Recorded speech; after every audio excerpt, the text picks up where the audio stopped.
आज दिल्ली में बीजेपी दफ्तर में केंद्रीय चुनाव समिति की बैठक हुई। बैठक में पीएम नरेंद्र मोदी, अमित शाह, राजनाथ सिंह, अध्यक्ष जेपी नड्डा, सीएम शिवराज सिंह चौहान मौजूद रहे। मध्य प्रदेश की 28 सीटों के लिए भी प्रत्याशियों के नामों पर चर्चा हुई। कृषि कानून के विरोध और किसानों के समर्थन में पंजाब के मोगा में कांग्रेस ने खेती बचाओ यात्रा निकाली। मोगा की रैली में राहुल गांधी ने हाथरस मामला उठाते हुए योगी सरकार पर हमला बोला। राहुल ने कहा कि यूपी में स्थिति इतनी खराब है कि जिस परिवार की बेटी मर गई उसी को सीएम और डीएम धमकी दे रहे हैं। राहुल गांधी ने कृषि कानून को लेकर सरकार पर हमला बोलते हुए कहा कि मोदी सरकार को कोविड-19 के बीच इन कानूनों को लागू करने की क्या आवश्यकता थी। अगर आपको इसे लागू करना था तो लोकसभा राज्यसभा में पहले चर्चा करनी चाहिए थी। किसानों को इस कानून से परेशानियां हो रही हैं। राहुल गांधी ने कहा कि अगर किसान इस कानून से खुश हैं तो क्यों देश भर में प्रदर्शन कर रहे हैं, क्यों पंजाब का हर किसान प्रदर्शन कर रहा है। राहुल ने कहा कि मैं आपको गारंटी देता हूं कि जिस दिन कांग्रेस की सरकार सत्ता में आई, इन 3 काले कानून को हटाकर वेस्ट पेपर बास्केट में फेंक देगी। कृषि कानून को लेकर केंद्रीय मंत्री प्रकाश जावड़ेकर ने कहा कि संसद में कृषि सुधार के जो बिल है उनसे खेती का भाग्य बदलने वाला है। मैं विपक्षियों को बताना चाहता हूं कि गिरबान में झांक कर देखें, दलालों का नुकसान हो रहा है और इसलिए ये चिल्ला रहे हैं। मुझे कभी कभी लगता है कि विपक्षी दल दलालों के भी दलाल बन गए। लोक जनशक्ति पार्टी बिहार में अकेले अपने दम पर किस्मत आजमाएगी। कई दिनों तक चली रसाकसी के बीच अब आखिरकार लोजपा ने बिहार में एनडीए से अलग होने का ऐलान कर दिया है। हालांकि मणिपुर की तर्ज पर पार्टी केंद्र में एनडीए का हिस्सा बनी रहेगी। बॉलीवुड और साउथ फिल्म इंडस्ट्री की एक्ट्रेस तमन्ना भाटिया कोरोना पॉजिटिव पाई गई हैं। तमन्ना हैदराबाद में एक वेब सीरीज की शूटिंग कर रही थी और तभी वो अस्वस्थ महसूस करने लगी। फिर उन्हें टेस्ट के लिए अस्पताल ले जाया गया, जहां उन्हें कोविड-19 पॉजिटिव पाया गया है। छत्तीसगढ़ सरकार वनांचल क्षेत्रों में वन आधारित उद्योग लगाने के लिए उद्यमियों को हर संभव मदद देगी। सीएम भूपेश बघेल ने राज्य के उद्यमियों से इसके लिए आगे आने का आह्वान किया। मुख्यमंत्री ने ये बातें आज अपने निवास कार्यालय में हुई बैठक में कही। बलरामपुर रेप कांड को छोटी घटना वाले बयान पर मंत्री शिव डहरिया ने सफाई दी है। मंत्री डहरिया ने कहा कि हमारी सरकार ने बलरामपुर की घटना पर तत्परता से कार्रवाई की, जबकि हाथरस की घटना में मृतक और उनके परिजन को न्याय नहीं मिला है। रेप की घटना दुखद और अमानवीय है। रेप को लेकर छत्तीसगढ़ के मंत्री शिव डहरिया के विवादित बयान पर भाजपा ने रायपुर में प्रदर्शन किया। जिले के भाजपा अध्यक्ष श्री सेन सुंदरानी के नेतृत्व में सैकड़ों कार्यकर्ताओं ने मरीन ड्राइव से मंत्री डहरिया के सरकारी बंगले तक जाने के लिए पैदल मार्च किया।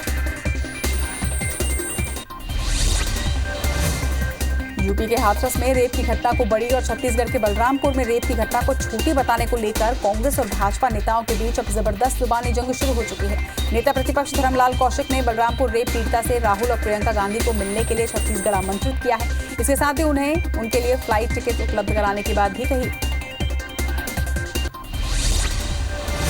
वहीं मंत्री रविंद्र चौबे ने कहा कि भाजपा अपनी प्लेन का टिकट प्रधानमंत्री नरेंद्र मोदी को भेजे ताकि छत्तीसगढ़ में उनका कोई कार्यक्रम बनाया जा सके। मंत्री चौबे ने कहा कि रेप की कोई भी और कहीं भी घटना निंदनीय ही है। उन्होंने कहा कि हाथरस में पीड़िता को न्याय शुरू से लेकर अंतिम वक्त तक नहीं मिल पाया। जबलपुर दौरे पर पहुंचे पीसीसी चीफ कमलनाथ का शिवराज सरकार पर उन्होंने हमला बोला। कमलनाथ ने कहा कि मध्य प्रदेश बलात्कार, बेरोजगारी और किसानों के उत्पीड़न की राजधानी बन रही है। आज मध्य प्रदेश में हर वर्ग परेशान है, महिलाएं असुरक्षित हैं, सौदे से सरकार बनाई है।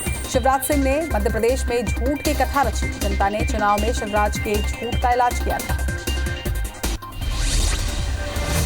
धान खरीदी के लिए गठित मंत्रिमंडल उप समिति की बैठक इसी हफ्ते होगी। कृषि मंत्री रविंद्र चौबे ने बताया कि मंत्रिमंडल उप समिति की बैठक में धान खरीदी का लक्ष्य तय किया जाएगा। इसके साथ ही बारदाने की सुनिश्चितता पर चर्चा भी की जाएगी। उन्होंने बताया कि इसी हफ्ते सहकारी समितियों का गठन भी हो जाएगा, जिससे धान खरीदी संबंधित अन्य कार्यों में आसानी होगी। कोरबा में आज हाथरस घटना के विरोध में कांग्रेसियों ने यूपी के सीएम योगी आदित्यनाथ का पुतला दहन किया। इस दौरान कांग्रेसियों ने मोदी और योगी के खिलाफ नारे लगाए। प्रदर्शन के दौरान कोरबा नगर पालिक निगम के सभापति श्याम सुंदर सोनी ने कहा कि उत्तर प्रदेश की सरकार निरंकुश और तानाशाही हो चली है। मुरैना में सांसद साध्वी प्रज्ञा ठाकुर ने मीडिया से चर्चा करते हुए सुशांत राजपूत मामले में महाराष्ट्र पुलिस की जांच अधिकारी परमवीर पर सवाल खड़े किए। प्रज्ञा ठाकुर ने अधिकारी को भ्रष्ट बताते हुए कहा कि उनके मामले की जांच भी उसी अधिकारी ने की थी, जिसके हिसाब से साफ है कि सुशांत मामले की जांच कैसी रही होगी। यूपी में प्रियंका गांधी से पुलिसकर्मियों के दुर्व्यवहार मामला तुल पकड़ने लगा है। छत्तीसगढ़ कांग्रेस की महिला सांसदों ने राष्ट्रीय महिला आयोग को एक पत्र लिखा है। पत्र के माध्यम से महिलाओं ने पुलिसकर्मियों के खिलाफ कार्रवाई की मांग की है। छत्तीसगढ़ से सांसद छाया वर्मा, फूलोदेवी नेताम, ज्योत्सना महंत ने पत्र लिखा। ग्वालियर जिले की ग्वालियर पूर्व और डबरा सीट पर उपचुनाव में दिलचस्प नजारा देखने को मिल रहा है। दोनों ही पार्टियां दूसरी पार्टी से आए प्रत्याशियों को चुनावी मैदान में उतारा है। ग्वालियर पूर्व में बीजेपी ने कांग्रेस से आए मुन्नालाल गोयल को उतारा है, तो वहीं कांग्रेस ने बीजेपी से आए सतीश सिकरवार को टिकट दिया। वहीं डबरा से इमरती देवी और सुरेश राजे मैदान में हैं।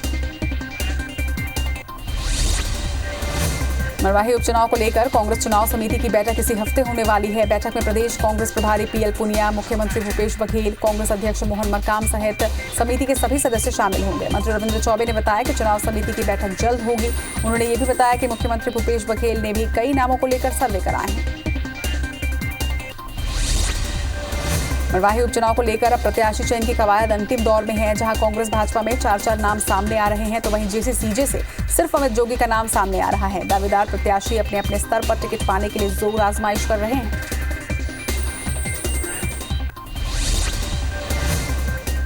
खंडवा के मधानता से संभावित भाजपा प्रत्याशी नारायण पटेल की एक सभा के दौरान जुबान फिसल गई। इस दौरान उन्होंने कहा कि कांग्रेस को दिल खोलकर वोट दें, वोट देते समय कांग्रेस का पंजा दिखना चाहिए। बाद में पटेल को अपनी गलती का एहसास हुआ और फिर उन्होंने हंसते हुए कहा कि माफी चाहता हूं, गलती हो गई, पंजा नहीं फूल दिखना चाहिए। कांग्रेस ने सांवेर में मतदाता सूची में हेरफेर का आरोप लगाया है। मतदाता सूची में गड़बड़ी की जानकारी लगते ही आज कांग्रेस प्रत्याशी प्रेमचंद गुड्डू इंडेक्स कॉलेज पहुंच गए। दरअसल कांग्रेस को सूचना मिली थी कि प्रशासनिक अधिकारी बीजेपी नेता के सामने मतदाता सूची में नाम जोड़ने और घटाने का काम कर रहे हैं। इस पर इंडेक्स कॉलेज पहुंचकर गुड्डू ने आपत्ति दर्ज कराई। हाथरस गैंगरेप पीड़िता के परिवार से मिलने आज सपा का एक प्रतिनिधि मंडल गांव पहुंचा, जहां सपा महासचिव ने प्रशासन के रवैये पर सवाल खड़े किए। सपा ने कहा कि जिस तरह अंतिम संस्कार किया वो शक पैदा करता है कि कहीं न कहीं नीयत में खोट है, तथ्यों को छुपाया जा रहा है। यूपी के हाथरस की घटना को लेकर राजनांदगांव जिला महिला कांग्रेस ने मानव मंदिर चौक पर यूपी के मुख्यमंत्री योगी आदित्यनाथ का पुतला फूका और पीड़िता के लिए सरकार से न्याय की मांग की है। इस दौरान प्रदेश महिला कांग्रेस की उपाध्यक्ष महापौर हेमा देशमुख ने कहा कि यूपी में जंगलराज चल रहा है। यूपी के हाथरस की घटना पर कांग्रेस का विरोध लगातार जारी है। सोमवार को सभी जिला मुख्यालयों में कांग्रेस का मौन सत्याग्रह का कार्यक्रम है। इससे पहले कि आज एनएसयूआई कार्यकर्ताओं ने रायपुर में यूपी सरकार के खिलाफ आसमान में काले गुब्बारे छोड़कर विरोध किया। इस कार्यक्रम में संसदीय सचिव विकास उपाध्याय शामिल हुए। छत्तीसगढ़ में खनिज संसाधनों के खनन में भ्रष्टाचार को लेकर आम आदमी पार्टी के कार्यकर्ता भूख हड़ताल पर बैठ गए हैं। कार्यकर्ताओं ने खनिज संसाधनों के खनन में भ्रष्टाचार का आरोप लगाया और मुख्यमंत्री से कार्रवाई करने की मांग की है। भूख हड़ताल का SPM Gangrel, blue adventure association, सत्य साई धाम ट्रस्ट ने भी समर्थन किया है। जशपुर एसपी ने जिले में अपराधों पर लगाम लगाने के लिए अनुकरणीय पहल की है। एसपी ने महिलाओं के साथ घटित होने वाले अपराधों पर जल्द कार्रवाई करने के लिए महिला रक्षा टीम का गठन किया है। इसके माध्यम से महिलाओं को जागरूक भी किया जाएगा। इस रक्षा टीम में महिला पुलिस अधिकारी और कर्मचारी के अलावा महिला जनप्रतिनिधियों को भी शामिल किया गया है। पत्नी से परेशान पति अब भगवान की शरण ले रहे हैं। दरअसल घरेलू महिला हिंसा रोकने के लिए बने कानून का दुरुपयोग करने से पति घर गृहस्थी छोड़कर सन्यासी बन रहे हैं। जबलपुर शहर में पत्नियों से प्रताड़ित पतियों के सन्यासी बनने के मामले में इजाफे हुए। भोपाल में छोटे तालाब पर बन रहे आर्च ब्रिज का काम अंतिम पड़ाव पर है। जमीनी विवादों में घिरे होने के कारण इस ब्रिज का काम अपने तय समय से बहुत लेट हो चुका है, लेकिन अब लोगों को ज्यादा इंतजार नहीं करना पड़ेगा। उम्मीद है कि दीपावली से पहले ये ब्रिज पूरा हो जाएगा।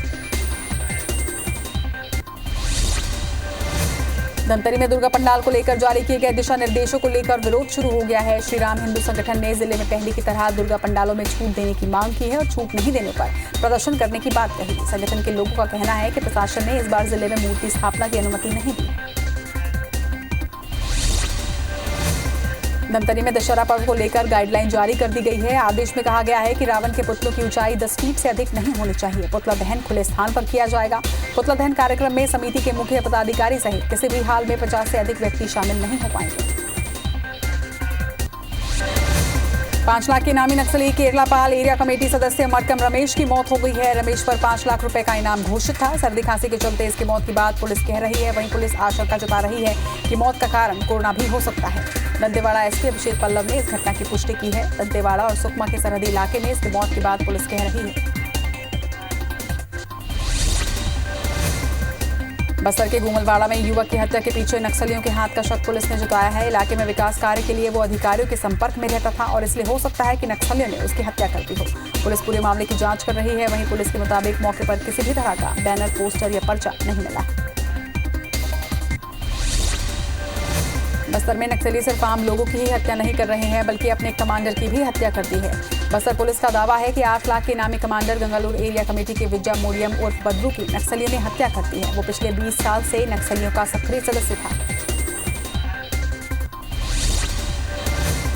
खंडवा जिले के खालवा क्षेत्र में वन विभाग ने बड़ी कार्रवाई की है। खालवा मुख्यालय पर वन क्षेत्र में अवैध कटाई करने आए 90 लोगों को वन विभाग ने धर दबोचा है। वन विभाग के अमले ने इनसे भारी मात्रा में हथियार बरामद किए हैं। आरोपियों से 1,75,000 रुपए नकदी सहित 70 कुल्हाड़ी, 124 तीर, 25 धनुष और 10 गोफन और 4 दराती जब्त की गई। रायपुर में नशेड़ी गैंग का कहर लगातार जारी है। नशेड़ियों ने लूटपाट का विरोध करने पर जनता कांग्रेस छत्तीसगढ़ के छात्र नेता पर चाकू से हमला कर दिया। युवक का गंभीर हालत में इलाज जारी है। बता दें कि राजधानी रायपुर में नशे की हालत में चाकूबाजी की घटनाएं लगातार बढ़ रही है। पिछले दिनों भी मोवा ओवरब्रिज के नीचे एक युवक पर चाकू से हमला किया गया था। कोरबा के दिपका थाना क्षेत्र के एसीबी इंडिया लिमिटेड के सैनिक माइनिंग कैंप में 31 लाख रुपए की लूट की घटना सामने आई है। 3 नकाबपोश लुटेरों ने सुरक्षा गार्ड को बंधक बनाकर वारदात को अंजाम दिया। घटना की सूचना मिलने पर पुलिस की टीम मौके पर पहुंचकर जांच में जुट गई। धमतरी जिले के बकारा थाना क्षेत्र में एक धागा से भरे मेटाडोर को लूटने का मामला सामने आया है। वहीं शिकायत मिलने के बाद पुलिस आरोपी की तलाश में जुट गई है। बताया जा रहा है कि एक आयशर वाहन 17 बंडल धागा लेकर रायपुर से चरामा जा रहा था और तभी एक छोटा हाथी वाहन ने उसे ओवरटेक कर रोका और मेटाडोर चालक के साथ मारपीट करते हुए धागे को छोटा हाथी वाहन में भरकर वहां से फरार हो गया। जशपुर के बगीचा में शराब के नशे में 17 वर्षीय नाबालिग के 63 वर्षीय बुजुर्ग के साथ दुष्कर्म का मामला सामने आया है। नाबालिग ने नशे की हालत में अकेली महिला के घर में घुसकर घटना को अंजाम दिया। वहीं मामले में पुलिस ने आबकारी बालक को संरक्षण में ले लिया है। शिकायत के बाद पुलिस की पूछताछ में आबकारी ने दुष्कर्म करना स्वीकार कर लिया है। रायपुर पुलिस के साइबर सेल ने हाईवे पर 12 मोबाइल लूट के 3 आरोपियों को गिरफ्तार किया है। पुलिस को कुम्हारी टोल प्लाजा से मंदिर हसौद के बीच हाईवे पर लगातार मोबाइल लूट की शिकायत मिल रही थी। पुलिस ने बताया कि तीनों आरोपी दिवाकर, सौरभ मुखर्जी और गोलू नशे के आदी है और नशे के लिए हाईवे पर लूट की वारदात को अंजाम देते थे। खजुराहो में 3 दिन पहले नाबालिग के साथ छेड़छाड़ करने वाला आरोपी को पुलिस ने गिरफ्तार कर लिया है। परिवार वालों की माने तो नाबालिग की मानसिक स्थिति ठीक नहीं है। परिवार की शिकायत के बाद खजुराहो थाना पुलिस ने मामला दर्ज कर जांच शुरू कर दी है। भिंड के मऊ थाना पुलिस ने वाहन चेकिंग के दौरान एक कार से 7,15,000 रुपए जब्त किए हैं और कार सवार 2 लोगों को हिरासत में लिया है। बताया जा रहा है कि जब्त रकम यूपी के उरई से ग्वालियर ले जाया जा रहा था। पकड़ी गई कार पर बीजेपी का झंडा भी लगा हुआ है। ऐसे में जब्त रकम उपचुनाव में दुरुपयोग किए जाने की संभावना भी जताई जा रही है। हटा अनुविभाग के गैसाबाद में नाबालिग दुष्कर्म और वीडियो वायरल मामले में पुलिस ने दोनों आरोपियों को अब गिरफ्तार कर लिया है। आरोपियों में एक नाबालिग भी शामिल है। पुलिस ने मामले में कई लोगों को हिरासत में लेकर मोबाइल जब्त कर लिया। पुलिस का कहना है कि वायरल वीडियो की जांच चल रही है। दोषियों पर सख्त कार्रवाई की जाएगी। ग्वालियर में शादी का झांसा देकर सोशल वर्कर महिला के साथ कार शोरूम संचालक ने दुष्कर्म की घटना को अंजाम दिया। संचालक 2 साल तक महिला का शोषण करता रहा। जब पीड़िता ने शादी का दबाव बनाया तो आरोपी ने शादी से इनकार कर उसके साथ मारपीट की, जिसकी शिकायत पीड़िता ने थाने में की है। वहीं पुलिस ने मामला दर्ज कर जांच शुरू कर दी है। ग्वालियर पुलिस ने बीते दिनों हुई मुनीम के साथ गोली मारकर लूट का खुलासा कर दिया। पुलिस ने लूट में शामिल 2 आरोपियों को धर दबोचा है। आरोपियों के पास से लूट का सामान भी जब्त कर लिया गया है। दोनों पर मुरैना और ग्वालियर में 10-10 हजार का इनाम घोषित किया गया था। जिन्होंने दतिया, मुरैना और ग्वालियर में लूट की कई वारदात की हैं। ग्वालियर पुलिस ने बिरला नगर इलाके से कबाड़े के गोदाम पर नकली शराब बनाने की फैक्ट्री पकड़ी है। इस फैक्ट्री में शराब बनाने के साथ साथ बॉटलिंग प्लांट भी मिला है। इसके साथ ही पुलिस को यहां पर तलाशी में अलग अलग कंपनियों के होलोग्राम रैपर बरामद हुए हैं। पुलिस ने गोदाम से चौकीदार को गिरफ्तार किया है, जबकि तस्कर मौके से फरार हो गए। भोपाल के छोला मंदिर पुलिस ने एक युवक की शिकायत पर उसकी पत्नी के खिलाफ धोखाधड़ी समेत विभिन्न धाराओं में मामला दर्ज किया है। आरोपी महिला ने खुद को बेसहारा बताकर युवक से शादी की और बाद में उसे परेशान कर रही थी। महिला पहले भी कई लोगों के खिलाफ विभिन्न थानों में रिपोर्ट दर्ज करवा चुकी थी। ग्वालियर में बीजेपी किसान मोर्चा के जिला अध्यक्ष के साथ धोखाधड़ी का मामला सामने आया है। एक बिल्डर ने जमीन बेचने के नाम पर 3 करोड़ से अधिक रुपयों की धोखाधड़ी की। जमीन नहीं मिलने पर बीजेपी नेता ने पुलिस से शिकायत की तो वहीं पुलिस ने मामला दर्ज कर जांच शुरू कर दी। अनूपपुर जिले के कोतमा तहसील के एक प्राइवेट गोदाम में खाद्य विभाग ने छापेमार कार्रवाई की है। खाद्य विभाग ने प्राइवेट गोदाम से 135 बोरी गेहूं सरकारी खाद्यान्न बरामद किए। इस दौरान गोदाम मालिक ने घंटों तक प्रशासन को गुमराह करने की कोशिश की। कोरबा में अवैध रेत खनन और परिवहन पर लगातार कार्रवाई की जा रही है। एसडीएम और नायब तहसीलदार की टीम ने अवैध रेत से भरे 5 ट्रैक्टर को पकड़ा, तो वहीं ट्रैक्टर ड्राइवर ने अवैध रेत परिवहन करने की बात भी कबूल ली है। जिले के डेंगूनाल से रेत चोरी की सूचना लगातार मिल रही थी, जिसके बाद प्रशासन की टीम ने दबिश दी।